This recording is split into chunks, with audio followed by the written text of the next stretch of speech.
বর্তমানে দেশে 213টি নিবন্ধিত নিউজ পোর্টাল রয়েছে জানিয়ে তথ্য এবং সম্প্রচার প্রতিমন্ত্রী মোহাম্মদ আলী আরাফাত বলেছেন, নিবন্ধন এবং আবেদনের বাইরে থাকা পোর্টালগুলো বন্ধ করে দেওয়ার জন্য বিটিআরসিতে তালিকা পাঠানো হচ্ছে।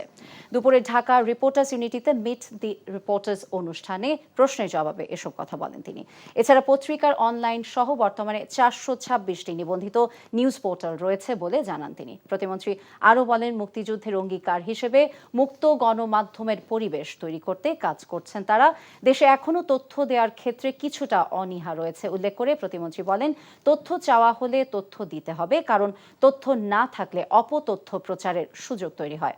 অপতথ্য রোধে সবাইকে একসাথে কাজ করারও আহ্বান জানান তিনি। বিকাশে কম খরচে ক্যাশ আউটের লিমিট বেড়ে 50,000, প্রিয় এজেন্টও 2টা।